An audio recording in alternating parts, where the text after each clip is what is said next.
have you ever been there? You know, you've poured your heart and soul into something.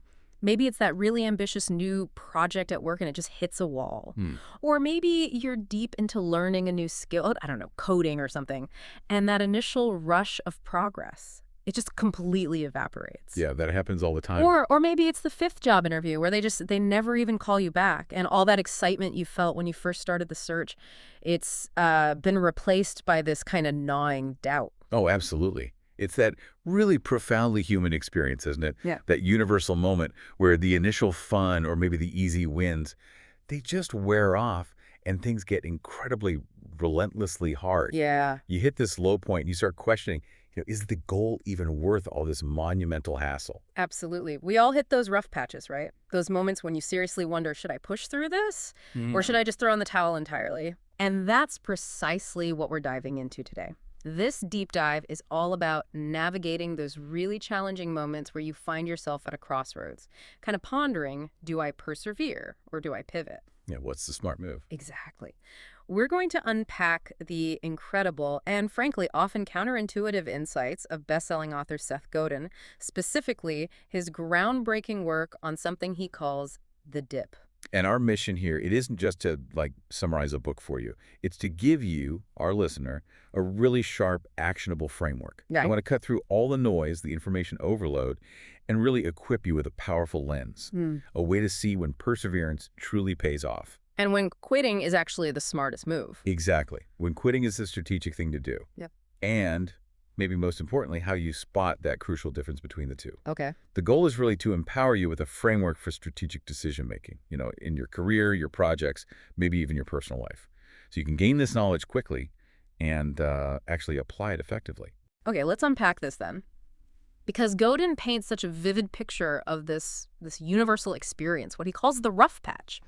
He argues that basically every new endeavor, whether it's a job, a hobby, starting a new company, maybe even a personal relationship, it begins with this initial burst of excitement. Right. Often marked by rapid learning, lots of positive reinforcement. The fun part. The fun part.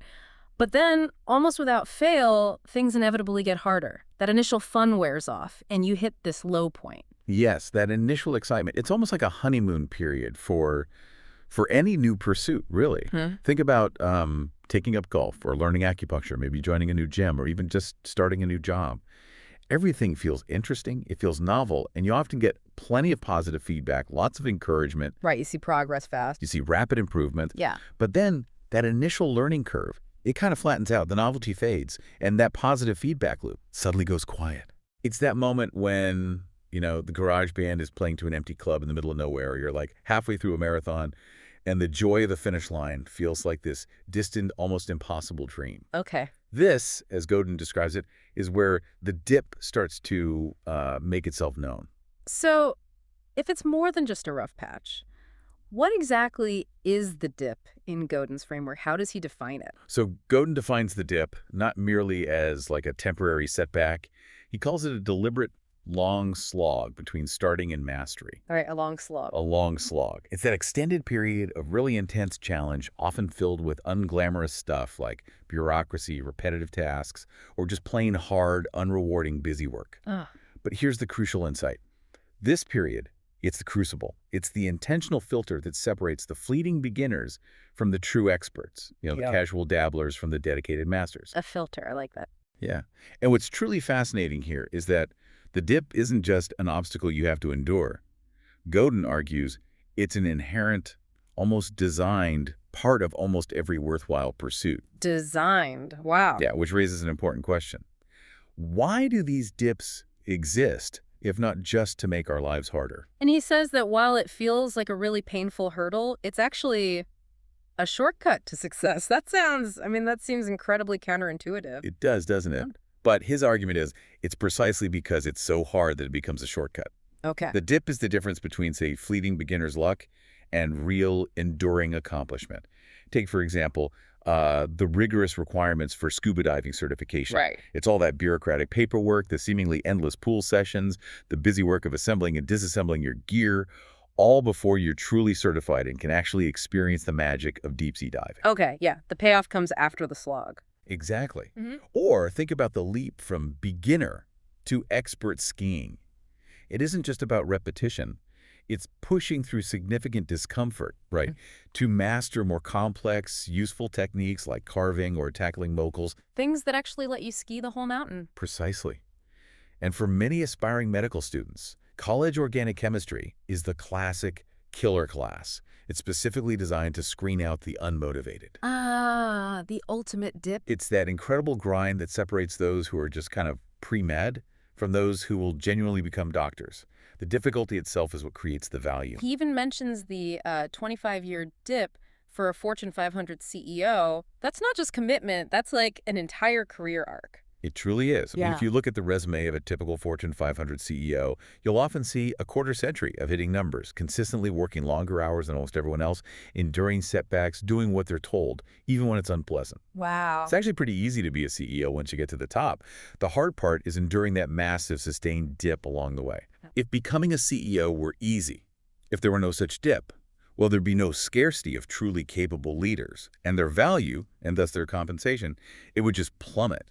The dip, in essence, creates that scarcity. It filters out the vast majority of people who just aren't willing or able to make that deep, sustained commitment. But okay, not all tough situations are dips. Yeah. Right, that's Yeah. key. Godin makes this crucial distinction. Oh. He introduces two other curves that kind of look like dips, but they're actually dead ends. Yes, exactly. And understanding these distinctions is absolutely critical. Yeah. Because misidentifying the curve you're on, that can be incredibly costly in terms of time and energy. Okay, so what are they? First, there's the cul-de-sac.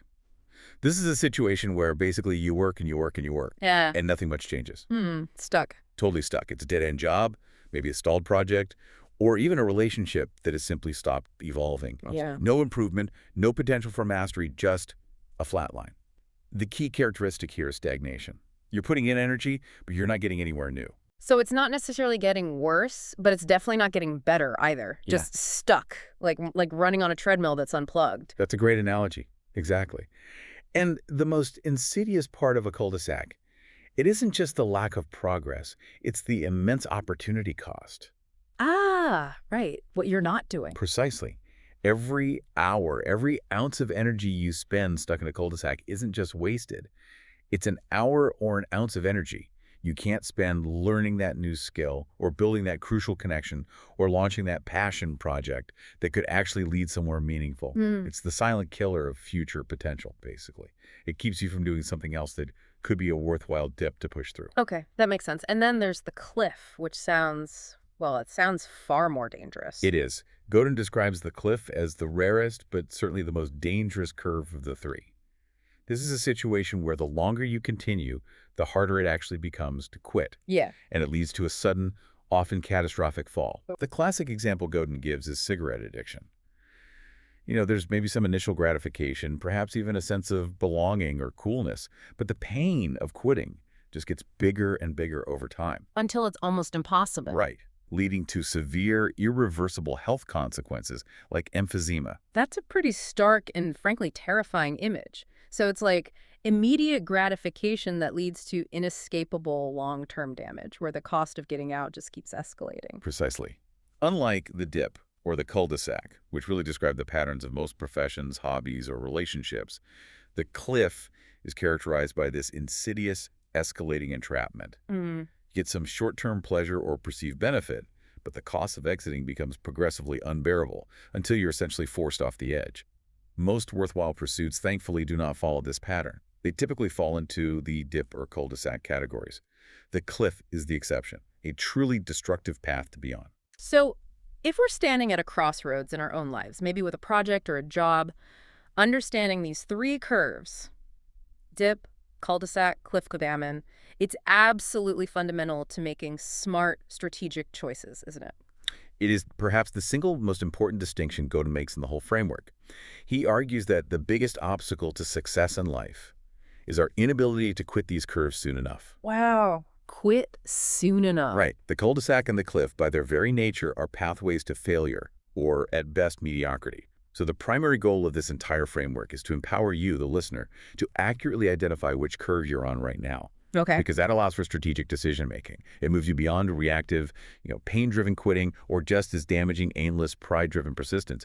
It's about consciously choosing where to invest your most valuable resources, your time, your energy, and your focus. And that leads us directly to the really exciting part, doesn't it? Why getting through the right curve, the dip, is so incredibly valuable.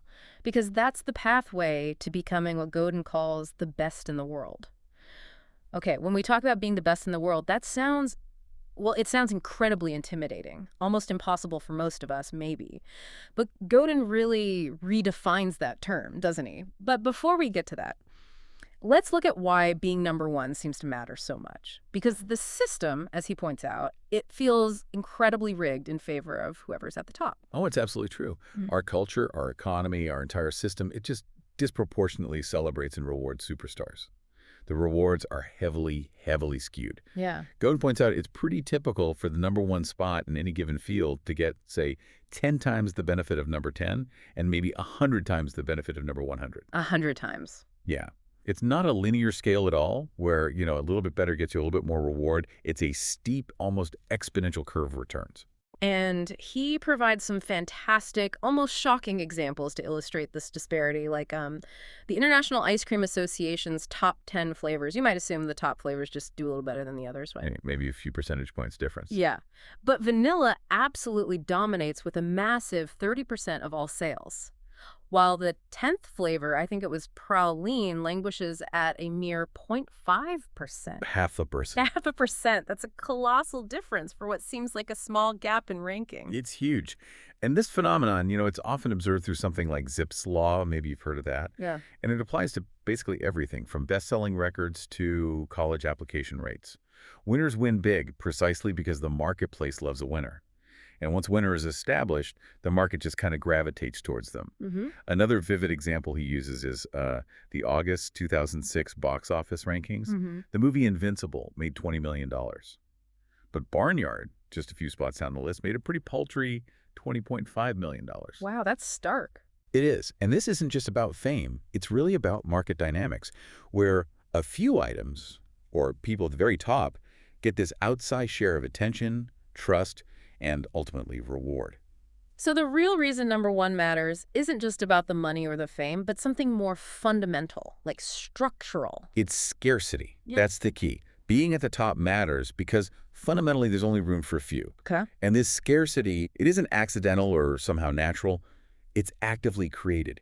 It's the product of the very hurdles that markets and our society set up. Hurdles like the dips. Specifically the dips. Yeah. Exactly. Most competitors, most aspiring individuals, they quit long before they create something exceptional enough to make it to the top. If there wasn't a dip, if the path to mastery was easy, well, there would be no scarcity of talent or exceptional products. And thus there'd be much less value for those at the top. Right. Consider bottled water. Yeah. There's basically no scarcity of good drinkable water, right? So there's no single top brand that earns exponentially more than others. It's a crowded field. Yeah. Lots of choices. But for champagne, Dom Perignon is at or near the top, and we pay this immense premium for that scarcity, for that perceived elite status. And that status is maintained precisely because it's so hard to produce and market at that level. Okay, here's where it gets really interesting for me. It's almost as if the system wants you to quit. Like it's designed to ensure that only a few make it to the top. The dip isn't just a byproduct, it's a deliberate filter mechanism. It absolutely is. You nailed it. The system is designed to thin the herd. Think about it. When you're diagnosed with serious illness, you don't mess around trying multiple doctors to find the cheapest option, right? No way. You go straight for the perceived top guy or gal, the best specialist you can find. When you're hiring for a critical role in your company, you screen relentlessly for the very best candidate. With limited time, limited attention, and what feels like infinite choices everywhere, we just naturally gravitate towards what's perceived as the best, the most trustworthy, the proven leader. And this dynamic creates immense rewards for those who manage to get to the top because they become the default choice for a time-constrained and, frankly, overwhelmed consumer. Okay, but what's truly liberating about this whole best in the world idea is that it isn't necessarily about global domination, right? Godin says it's a much more flexible and personal term. It absolutely is. Godin emphatically states that best in the world is subjective. It's defined by your world. My world. Your world, it's best for them, meaning your specific audience or customer right now based on what they believe and what they know. And that world is also their world, meaning the world they have access to. Okay, break that down a bit. So if you're a designer aiming for best in the world, it's probably not about being the single best designer on planet Earth. That's impossible. It might be being the best UI/UX designer for mobile fintech apps, aimed specifically at Gen Z in the Nordic market. Or maybe the best brand strategist for sustainable artisanal coffee roasters located in Brooklyn. Okay, super specific. Exactly. That's a specific world where you can genuinely be number one and reap those disproportionate rewards we talked about. So you can be the best in an incredibly specific niche. That really opens up opportunities for, well, for many of us who don't necessarily aspire to be the next Steve Jobs or whatever. Exactly right. This is the interesting paradox of our modern hyper-connected world. It's simultaneously getting larger because global search lets you look everywhere for solutions. Right. And smaller because categories are becoming incredibly specialized. You can find the best gluten-free Baileys available by overnight shipping, or the best risk management software for your specific industry, or the top expert in organic markets just in Tulsa, Oklahoma. This means there are vastly more opportunities than ever before to be best in the world within incredibly specific micro-markets. For a freelance copy editor, your best in the world might just be someone who's available right now, affordable for you, excellent in English, and who understands your specific industry niche. Makes sense. For a hernia doctor, it's probably someone highly recommended by friends located in your town with an open appointment slot. You're defining your world based on your immediate needs and access. But this explosion of choice, this ability to find niche bests, also leads to what Godin calls the infinity problem. Yes, and the problem with infinity is, quite simply, there's too much of it. Yeah. In almost every market today, from products to services to job applicants, the sheer number of choices is approaching infinity. And when faced with infinite choices, people don't necessarily explore every single option diligently. They panic. Well, maybe not full-blown panic, but they get overwhelmed. They might just buy nothing at all. Or, much more commonly, they default to the market leader. The one perceived as the best, even if that perception is just based on familiarity or visibility. Okay. The safe choice. Exactly. This is why best-selling books often outsell others by orders of magnitude. Why websites highlighted on places like Dig back in the day got disproportionate traffic. Why big insurance companies get clients just because they're big and seem reliable. This applies everywhere. Job seekers, professional services firms, lawyers, manicure shops, coffee bars, soap brands. The sheer volume of choice drives consumers to trust established best options, even if best really just means most visible or most talked about. It truly seems like the entire system, from these market dynamics to basic consumer psychology, is kind of set up to profit from people quitting before they reach the top. It's almost like a cruel trick, isn't it? It often is, or at least it functions that way. Many systems, many industries are fundamentally based on a pyramid, as Godin puts it, where the people at the bottom support the guy at the top. Right. And these systems are not only dependent on, but they actively cultivate dips. Because remember, dips create scarcity. Scarcity creates value. Okay, give me an example. Think about health clubs. They absolutely rely on members who pay their dues but don't show up frequently. Those people subsidize the low rates for the regulars who use the equipment constantly. Guilty. Right? Or Netflix. They depend on uncommitted users who pay monthly but watch relatively few movies, effectively subsidizing the heavy users who binge watch constantly. Airlines routinely oversell flights, expecting a certain number of no-shows. Politicians often benefit from lazy, uninformed voters who don't push them too hard on issues. Even the college football money machine. It's built on the backs of countless players who aspire to the NFL but will never make it. They provide cheap labor and fan engagement that ultimately benefits those at the very pinnacle, the star players, the coaches, the universities. That's kind of depressing, actually. It can seem that way, but it also raises that really important question. If the system actively encourages quitting, if it's almost designed to make most people give up, how can you, the individual, possibly navigate it successfully? How do you beat the system, so to speak? That's the million-dollar question, isn't it? Especially because it feels like we've been given such consistently, well, bad advice for so long. This cultural dogma of just never give up no matter what. Okay, let's unpack this because it feels really significant. For so long, we've been told things like never give up or, quitters never win and winners never quit. It's practically ingrained in our motivational speeches, our self-help books, everything. Oh, yeah, it's everywhere. But Godin just flips that completely on its head. He basically says smart people quit a lot. That feels like, well, it feels like heresy, doesn't it? It absolutely does. And he directly challenges that common adage, calling it flat-out bad advice. He asserts winners quit all the time. They just quit the right stuff at the right time. I say the right stuff at the right time. That's the key. That is the crucial distinction. It's not about being a quitter in that derogatory, lazy sense. It's about differentiating between strategic quitting, which is conscious, smart, and intentional, a decision made with purpose, and reactive quitting, or serial quitting, which is driven by pain, it's impulsive, and ultimately it's ineffective. Right. The goal isn't to never quit. The goal is to quit with purpose and foresight, freeing up your valuable resources for what truly matters, for the dips that are worth conquering. And he also challenges something else we were all taught, especially in school, that being well-rounded is the secret to success.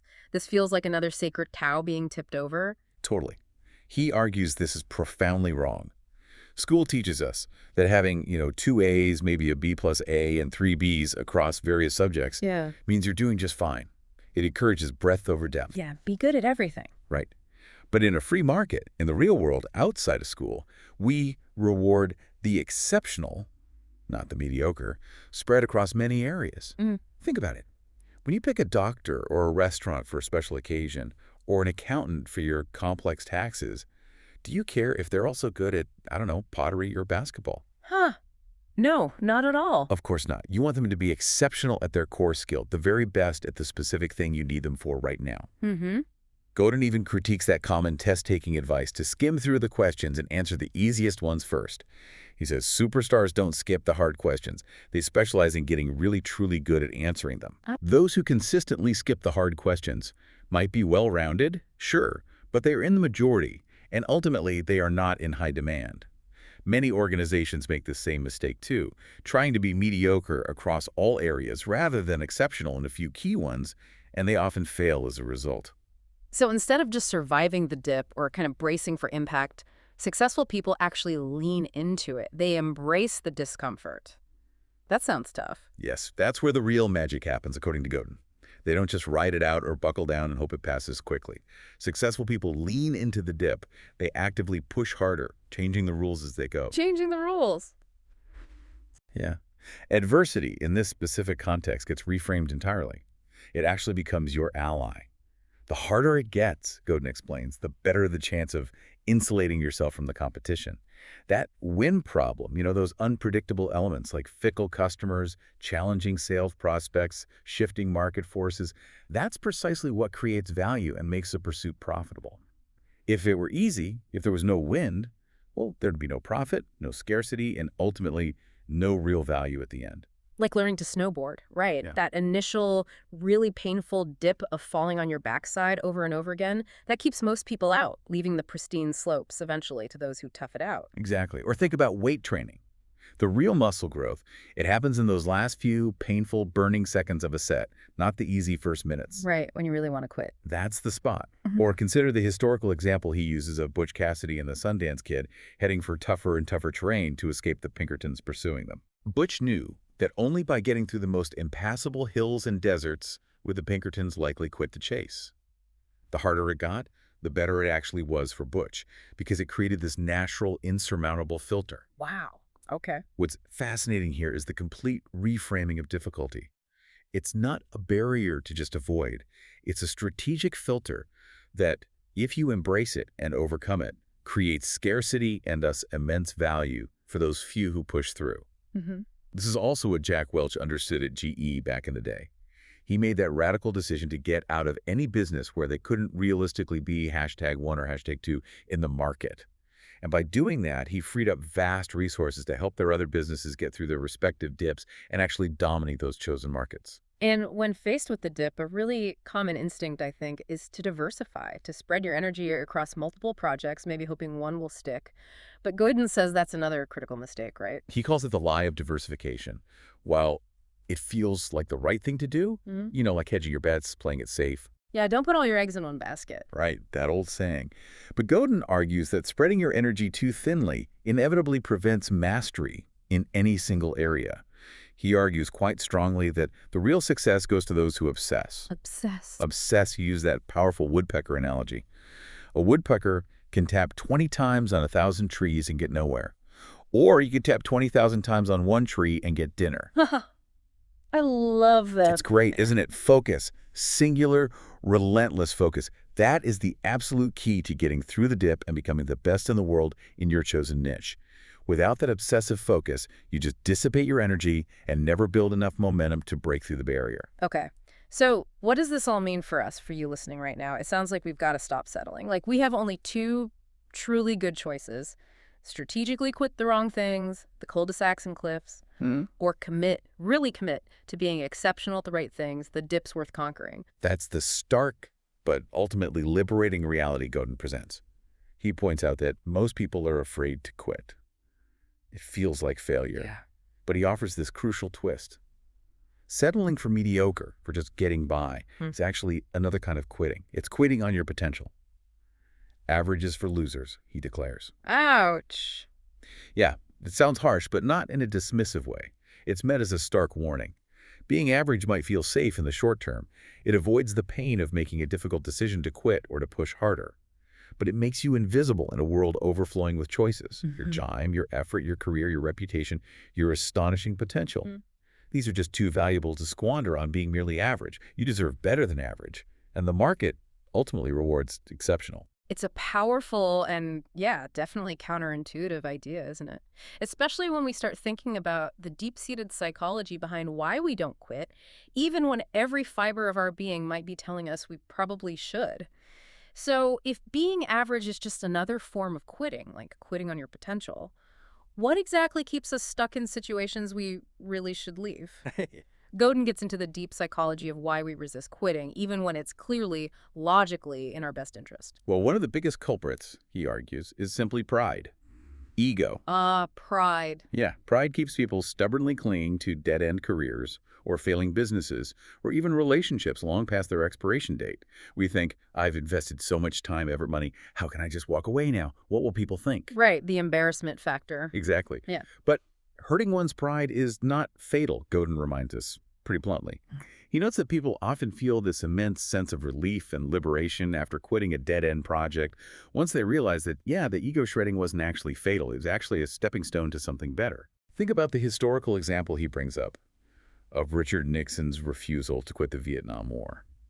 Many historians attribute that, at least in part, to pride sacrificing countless lives and resources in what became a futile effort, arguably to avoid admitting defeat. And then there's the classic sunk cost fallacy, right? Throwing good money after bad, or in this case, good time and energy after bad. Exactly. Harvard Medical School is not a reason to stick, Godin famously states. Right? You should never let your past investment dictate your future decisions, especially if the future path is clearly not serving you anymore. Michael Crichton, best-selling author of Jurassic Park and ER, he's a perfect example. Oh, yeah. How so? He famously quit a guaranteed lucrative medical career despite graduating from Harvard Medical School and completing a prestigious postdoctoral fellowship at the Salk Institute. Wow. Why? Because he realized he had no stomach for cutting people open. He realized that all his incredible past investment, all those sunk costs, didn't mean he had to spend the rest of his life doing something he didn't fundamentally enjoy or feel suited for. He quit cold turkey to become an author. Which seems utterly irrational if you only look at the sunk costs. Totally irrational from that perspective, but clearly the right move for him. And this really raises that important question. How do we overcome this deeply ingrained human tendency to persist when it's clearly not serving us, especially when pride and all those past investments weigh so heavily on the decision? And what about just coping? Just gritting your teeth and dealing with a bad situation. That seems like a really common strategy for a lot of people. Godin is very clear and very blunt about this particular strategy. He says, coping is a lousy alternative to quitting. Ouch. Coping is what people do when they try to muddle through, when they try to make a bad situation bearable without actually changing the fundamentals of it. It never leads to exceptional performance, he argues. And crucially, it wastes your time and misdirects your energy that could be put to far better use somewhere else. So his point is, if the absolute best you can possibly do in a given situation is just to cope, you are unequivocally better off quitting that situation entirely. Free yourself up to actually excel at something else. to find a different dip that is actually worth the effort of conquering. But then, okay, there's the other extreme we need to talk about, the dangers of serial quitting. Yeah. The person who gives up at the very first sign of trouble. Ah, yes, the serial quitter. This is someone who constantly jumps from one project or pursuit to another whenever any obstacle, even a slight dip, arises. We probably all know someone like that. They probably do. They perfect the starting part, right? They get really good at the initial excitement and those easy early wins. But, Godin says, they give up long before they finish paying their dues. He compares it to those supermarket checkout strategies. So, constantly switching lines, trying to find a quicker fix. It almost certainly wastes time and energy and usually leaves you worse off than if you just stuck with one line. Ah, yeah, I've done that. It's the entrepreneur wannabe who is on his 6th or 12th new project, Yeah. always seeking the next shiny object, the next easy opportunity, the path of least resistance, but never actually getting anywhere substantial because they never push through a real dip. Right. He also cites this possibly apocryphal study about salespeople. Apparently, most give up after the 5th contact with a prospect. But the study found that 80% of these customers buy on the 7th attempt. Wow. 7th. 7th. Now, the point isn't about being annoying, obviously. It's about sending a clear signal of serious, unwavering commitment to serving that customer or that market. Persistence pays, but only in the right context. So it really is about discerning which dip to face and then truly committing to it with patience and strategic tenacity. How does that actually play out in various real-world contexts, like, say, getting market acceptance for a new product or just the sheer grind of job searching? Precisely. Think about marketers.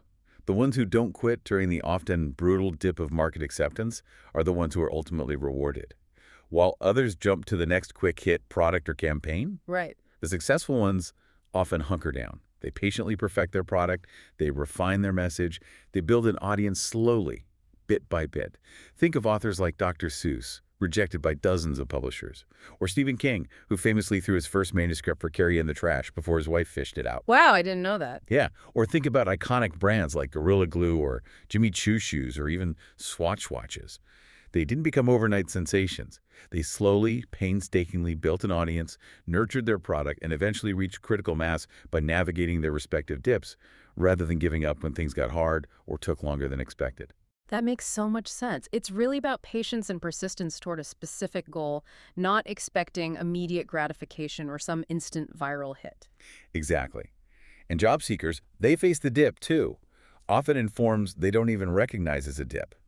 HR departments, for instance, they use hurdles like needing a perfectly formatted resume or wearing a suit to an interview, maybe flying across the country for a final round of interviews in, say, Cleveland. Huh. Poor Cleveland. Right. They use these things as a screen to see who's truly serious about the job. Mm-hmm. They're not just going to show up at your door and offer you a great job. They're waiting to see who's willing to push through the initial discomfort and demonstrate genuine commitment.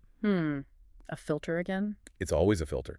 Even a company like Microsoft, which seems like this unstoppable force today, is a testament to enduring the dip. Godin points out they failed twice with Windows, 4 times with Word, 5 times with Excel in the early iterations. 5 times with Excel. Wow. Yeah. Their colossal success is fundamentally based on slogging through the dip, relentlessly changing tactics, but never quitting the big idea of creating essential software for people. What stands out to you here? For me, it's that idea that patience, real commitment, and a willingness to iterate, to learn, and even to fail within the dip is what truly separates the winners from everyone else. It's not about being perfect from the start. It's about being relentlessly adaptive within that core commitment. That's a fantastic point because it really highlights that the commitment isn't necessarily to a rigid plan, but to the outcome or the market. Godin says you must quit products, features, or specific designs regularly in order to grow and reallocate your resources effectively. Right. Procter & Gamble, for example, has famously killed hundreds of products over the years that simply weren't performing. Starbucks killed those music CD burning stations they tried in stores for a while. Remember those? Vaguely. Social Security reform has been proposed and dropped probably a dozen times in Congress. You shouldn't fall in love with a tactic or a specific iteration of your product or approach, okay?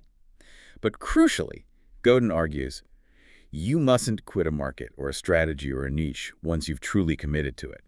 Your commitment to the market or the big idea should be unquestioned, even if specific products or approaches within that market fail along the way.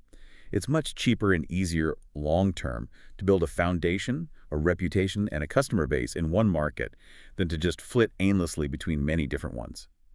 The market wants to see that you're serious. It demands a signal that you're committed to serving it for the long haul. So the opposite of quitting isn't just, I don't know, waiting around, hoping things will magically get better, is it? No. That sounds passive. Not at all. That's just another form of passive coping, which we already established is lousy. The opposite of quitting, Godin explains, is rededication. It's launching an invigorated new strategy designed to break the problem apart. Active. I like that. Very active. The dip isn't some static, unchangeable force of nature. Aggressive action on your part, he says, can make the dip a lot worse, or a lot better. And interestingly, when you're truly ready to quit, when you've fully accepted that possibility in your mind, you ironically have nothing to lose. And that feeling gives you an immense amount of power to go for broke, to try radical new approaches you wouldn't have dared to try before when you were still afraid of failing. That's interesting. He tells this great little story about a guy named David who was totally ready to quit his dead-end job. But instead of just walking out, he calmly went over his boss's head, proposed a radical alternative plan to his boss's boss, and walked out with a major promotion, a brand new challenge, and a new boss. Wow. He wasn't bluffing. He was genuinely ready to either quit or completely rededicate himself in a profound way. That readiness gave him the leverage to change the game. It's a classic human challenge, though, isn't it? Sacrificing potentially significant future gains just for immediate relief from pain or discomfort. But the truly successful people, Godin suggests, are the ones who master this specific internal battle, that fundamental human desire to avoid pain right now. Precisely. Quitting the dip is usually a short-term decision and a bad one from a long-term perspective. Godin notes quite insightfully that short-term pain has more impact on most people than long-term benefits. It just looms larger in our immediate experience. Yeah, that feels true. Think of Joe Biden quitting the 1988 presidential race over what, in hindsight, seems like a relatively trivial, quote, issue. It was arguably due to what he perceived at the time as overwhelming short-term pain from the media scrutiny. Or think of a kid dropping out of football because it's suddenly no longer fun once the training gets really hard and demanding. These are decisions driven largely by immediate discomfort, often without adequately amplifying or visualizing the long-term benefits of sticking it out. You must remind yourself of life at the other end of the dip, actively visualizing the reward you're working towards. Keeping score, even in small ways like tracking your website's Alexa rank or your class rank or your company's market share, provides that daily feedback and helps you deal with those inevitable short-term hassles by reminding you of the progress you are making towards the bigger goal. And his example of the Boston Marathon dropout curve really brings that home. The surprising point where most runners actually quit. Yes, it's fascinating. He says almost no one quits the Boston Marathon at mile 25. You're too close. The real dip, the point with the highest dropout rate, is around mile 20. Mile 20? Why there? Because, as Godin puts it, once you can see the crowd at the end, once you can smell the finish line, finishing is easier. Persistent people, the ones who finish, can somehow visualize that light at the end of the tunnel, even at mile 20. Whereas those who quit there are consumed by the immediate pain and fatigue, and they lose sight of that long-term reward. Conversely, for something like, say, working at a big city newspaper today, Godin would likely argue there's probably no light at the end of that tunnel. Circulation is dropping. The industry is contracting. Staying means you're just getting better and better at something within a dying industry. Oof. The smart decision there, painful as it might be, is probably to quit now, face the short-term pain of transition in order to prevent much greater unavoidable pain later when the whole thing collapses. It's always about evaluating if the pain of this specific dip is genuinely worth the likely long-term benefit for you. That makes so much sense. It really forces you to be honest with yourself. Is this temporary pain leading somewhere worthwhile, or am I just delaying the inevitable in a cul-de-sac or on a cliff? It truly comes down to making a strategic decision, not just having an emotional reaction driven by temporary discomfort. So with all this really powerful insight in mind, Godin offers 3 critical questions to ask yourself when you're standing at that crossroads, pondering whether to stick it out or quit. These questions are designed to cut through the emotion and bring some real clarity. Yeah, they're like strategic checkpoints. Yeah. The first question is super simple but crucial. Am I panicking? Okay. Am I panicking? This is fundamental because quitting as a strategic choice is absolutely not the same thing as panicking. Panic is reactive, it's in the moment, it's driven by fear or immediate discomfort. And as Godin warns, quitting when you're panicked is dangerous and expensive. You make bad choices. Right, sleep on it. Exactly. He emphasizes that the best quitters decide in advance when they're going to quit. They set conditions. His advice is simple, but really profound. You can always quit later, so wait until you're done panicking to decide. Don't make the decision while you're freaking out. The easiest path, just giving up without a plan, simply because it feels bad right now, is almost always the least successful one. Give yourself space to think clearly. That's such a crucial distinction. Don't let fear or that immediate pain make your big life decisions. It's got to be deliberate. Okay, the second question is, who am I trying to influence? Who am I trying to influence? What does that mean exactly? You need to differentiate clearly between trying to influence just one person versus trying to influence a market. This is key. Okay. One person versus a market. If you're trying to influence just one person, like, say, a really tough boss who just won't promote you, or a single gatekeeper for a crucial contract, or maybe a sales prospect who consistently rejects you, persistence often has its limits. Godin says it's like scaling a wall that just gets higher and higher with each failed attempt. Why higher? Because that one person has their own single agenda, their own fixed worldview, making it incredibly hard to change their mind once it's made up. Your efforts against that fixed, unyielding wall will likely just exhaust you. Okay, that makes sense. But if you're trying to influence a market, it's a completely different dynamic. Totally different.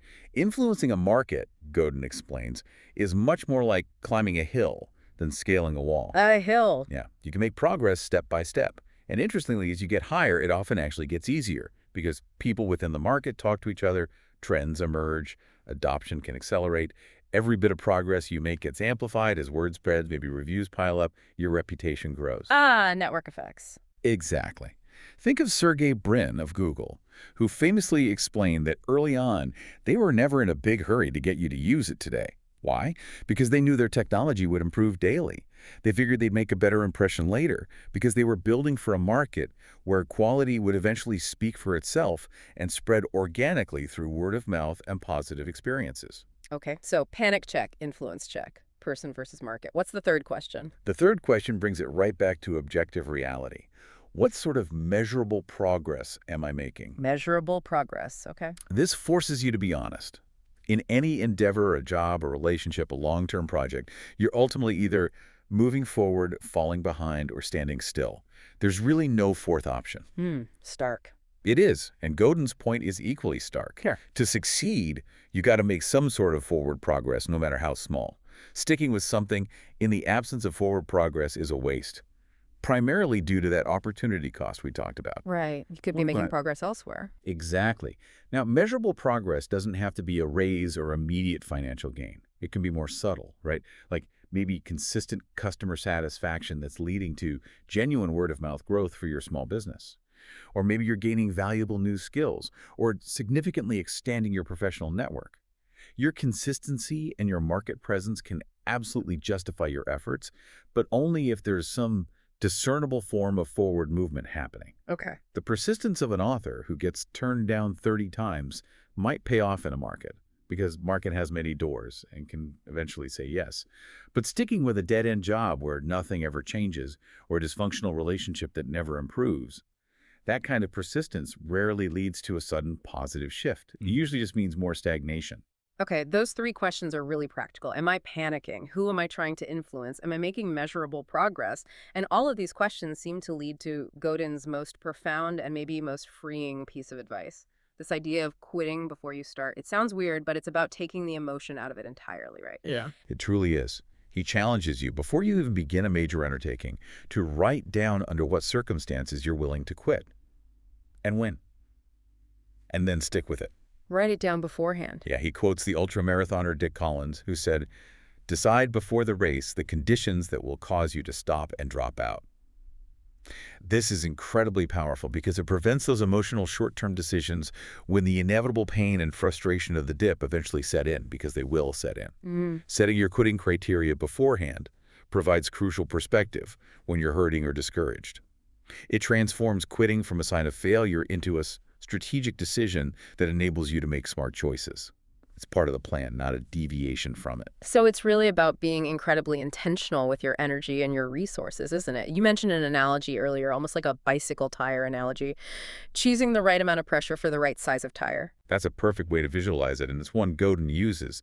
He uses this bicycle tire analogy to explain matching your available resources to the tire size, which represents the market you're trying to influence or the dip you're trying to conquer. Okay.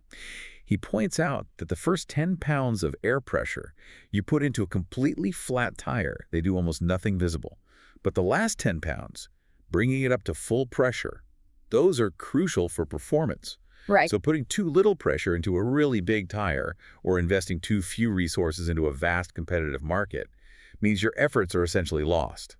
You can't create enough pressure, you never reach the critical mass needed to even get into the dip, let alone through it. Like that coffee maker example. Exactly. Yeah. Sara Lee's Senseo coffee maker. Yeah. In the huge U.S. market, they only achieved about 1% market share. They were stuck before the real dip because the market was just too big for the resources they allocated. But in the much smaller market of the Netherlands, they achieved a 40% market share, reached critical mass, and dominated that niche because their resources matched the market size. And too much pressure in a small tire Will burst it. Maybe you overwhelm a small niche market too quickly, or you invest wildly inappropriate resources into a tiny opportunity with limited upside. It's about finding the right dip, the right market size for the resources, the time, money, focus that you realistically have available. Don't pick a market that's too big for you to meaningfully influence, but also don't pick one so small that even succeeding doesn't really move the needle. It's truly about realizing your own astonishing potential and then refusing to squander it on pursuits that just won't yield meaningful results, isn't it? That's the core message, I think. Godin urges you not to squander that resource by spreading it too thin or by simply settling for mediocre. You have this incredible finite power, your time, your focus, your energy, to create remarkable things and potentially be the best in your chosen world, however you define that world. Yeah. And to do that, you must marshal all of your resources to get through the biggest possible dip that realistically aligns with your capabilities. If a project or a job or a goal isn't genuinely going to put a dent in the world, your world, then maybe you should strategically quit it right now. Free up that precious energy to assault a dip that truly matters, one that has the potential for exceptional reward if you can get through it. Wow. Okay, so let's try to wrap this up. To recap this deep dive, we've explored Seth Godin's really profound distinction between the dip, that long slog to mastery, the Right. cul-de-sac, the dead end where nothing changes, and the cliff, that dangerous path where quitting gets harder over time. Right, and understanding those three curves is absolutely fundamental because it empowers you, the listener, to make strategic decisions rather than just reactive ones based on fear or frustration. Exactly. The goal isn't just to persist blindly, that whole never give up thing. It's to strategically quit the dead ends and the dangerous paths, freeing up your limited time and energy. To focus intensely on the dips that truly matter.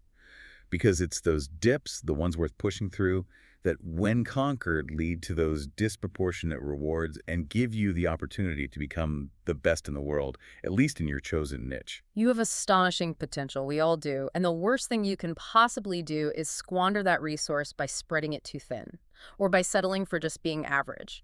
Your time and your effort are just too valuable for anything less than aiming for exceptional. Absolutely. Aim high, but aim smart. So as you go about your week, maybe just take a moment. We encourage you to evaluate your own pursuits, the things you're spending your energy on. Are you in a dip that's genuinely worth fighting through? Or are you perhaps stuck spinning your wheels in a cul-de-sac? Or worse, maybe inching closer to a cliff? Yeah, ask yourself, what might you need to strategically quit right now to free up your resources for something truly exceptional? What decision, however uncomfortable it might feel today, would the future you, looking back from 20 years from now, thank you for making? That's a powerful way to frame it. And here's maybe one final thought to mull over, something to really chew on. If a project or a goal or a new endeavor doesn't actually scare you a little bit with the potential depth of its dip, Meaning? meaning if the challenge isn't significant enough to truly filter out most of the competition and potentially yield extraordinary disproportionate rewards on the other side, then perhaps it's not the right dip to commit your precious resources to in the first place. Maybe you're aiming too low, playing it too safe. Because, as Godin lists at the very end of his book, almost like a parting challenge, if it scares you, it might be a good thing to try.